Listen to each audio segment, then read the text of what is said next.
Notice the British politicians that showed up to the Republican National Convention, presuming that Trump is going to win, right? So, first of all, Boris Johnson. Now, I know Trump met with Boris and took a photo, and he was happy with it. But when Boris showed up, there's very little organic support for him because he was speaking to a room of about 15 people. I mean, look at that. His Ukraine warmongering, and this is midway through the panels. This is after people have filtered in and showed up.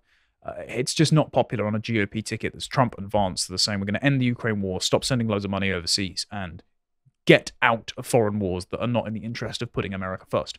But then the other politicians are fascinating. I mean, shouldn't surprise you that Nigel Farage is flying out to show solidarity with his friend Donald Trump.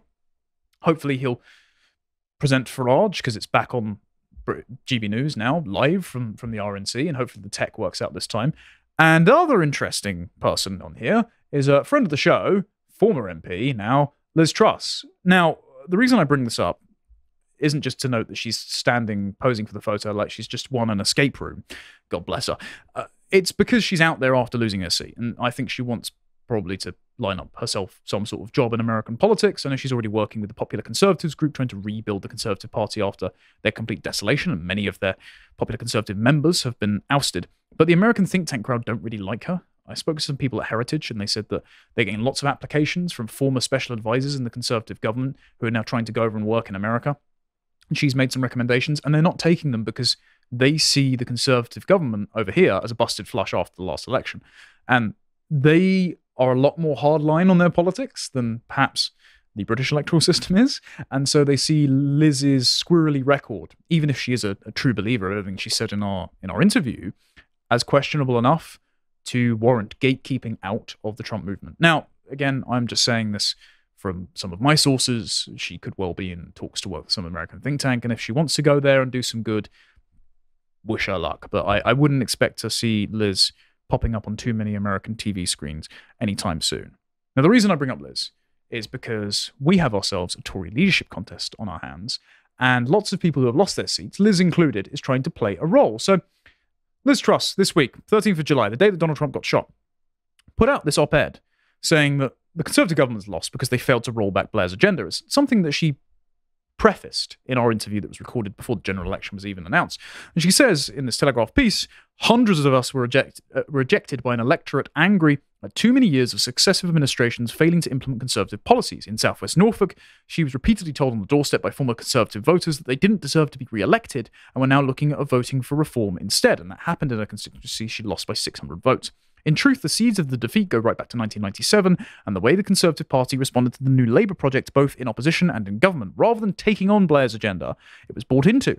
And the election result was the punishment for having done so, whether it be economic stagnation, suffering as a result of a bloated state, and punitive levels of taxation and regulation. I would add lockdown and furlough in that, but of course that indicts her record as well, even though she spoke up about it in cabinet. The exorbitant cost of energy, their inability to deport illegal immigrants, or wokery sweeping through schools and institutions, all of these problems can be traced back to the agenda pursued by Blair and Brown governments.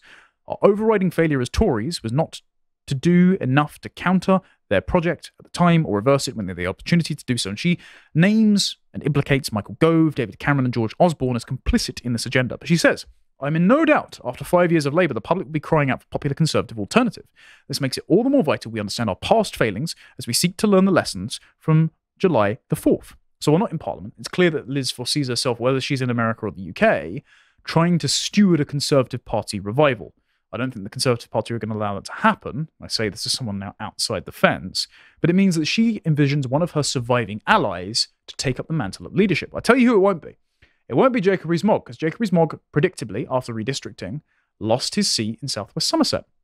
And he decided to speak quite candidly to The Spectator in a recent event about this. And he was asked by Fraser Nelson, oh, well, why do you think you lost all these votes to Reform?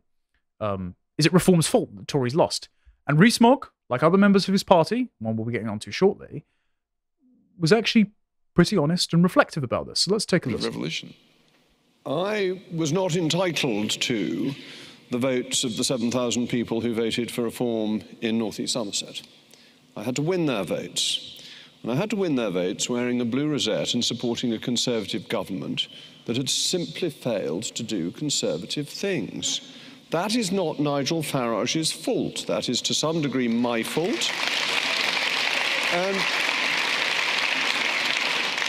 And the fault in others within the Conservative Party. One of the advantages of not being a member of Parliament anymore, though still a member of the Conservative Party, is that I can speak more freely. And I will confess to you that it was getting increasingly frustrating during the election campaign on doorsteps when constituents, as had been, said to me, the highest taxation in 70 years, immigration out of control, a lunatic green policy, and you still want me to vote Conservative? And I agreed with them on all 3 points. And so it's not Nigel's fault, it's my fault, and the fault of others of us in the Tory party. You have to win over voters. You can't take them for granted, and we ignored our base. You can't argue with any of that. And look, I've been critical of Jacob before being willing to walk back his convictions on things like the abortion vote, for example. He said that he would vote as a cabinet minister with collective responsibility rather than as a Catholic. I think he, should have stood on principle and withdrawn from his position, were that ever to be the case. I would assume on the abortion-free vote he would have voted against, which is excellent, but it does show a mentality of conformity within government and staying in because you think that being in government allows you to affect change. But if you never actually affect change, then just being in government just repudiates the reputation of your party as being capable or willing to do what needs to be done. And so the kind of person that should take over for the party, if it is to be salvaged, I don't think it can be, or even should be at this point, needs to be someone with Jacob's level of self-reflection. And that is very difficult to do when you're still a Conservative MP. So who could that be? Who in the popcorn camp could that be? Well, so Priti Patel, as of today, has thrown her hat in the ring. According to the Telegraph, Dame Patel will stand in the leadership race. She's been urged to run by other MPs. The former Home Secretary has decided she will make an attempt to succeed Rishi Sunak because she's assembled a campaign team funded by, quote, high-profile Tory donors, and she's apparently going to make a formal announcement by the end of this week. She's already made, this is according to the Telegraph, the all-important hire of a treasurer for her campaign, understood to be a well-respected member of the House of Lords, and hired former advisors and former Conservative campaign headquarters staff with experience of past leadership elections. So it's already contaminated the stink of CCHQ, and I'm sure Priti Patel is very nice. I mean, I've interacted with her very briefly once at a party conference a few years ago. But she will always have her record be contaminated by the fact that she was the Home Secretary which oversaw Boris Johnson's laws that liberalised immigration and caused world historical levels of third world immigration into Britain during the time where we were locked in our homes for 2 years under COVID. So it means that, again, could well be a very nice woman, but not at all trustworthy as a competent leader. She was not a good Home Secretary.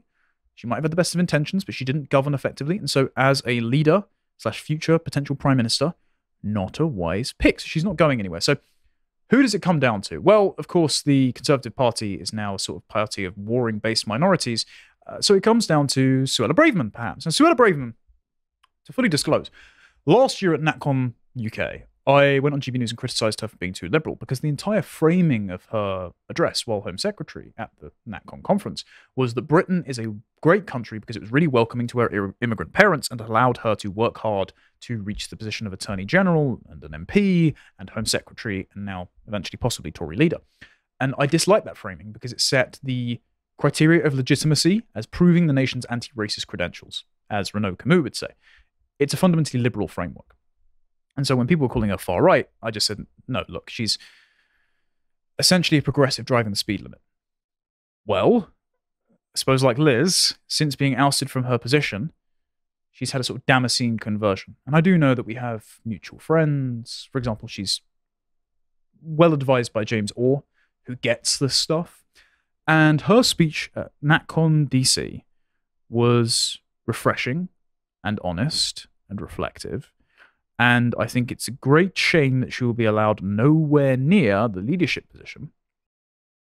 Thank you for watching that clip from Tomlinson Talks. If you liked that and you would like to see more, you can get the full 90-minute show every week on a Wednesday afternoon, live from 3 p.m, only on lotuseaters.com, and all of the other content that my colleagues produce behind the paywall for as little as £5 a month. Thank you very much for supporting us, and I hope to see you there. Until next time, goodbye.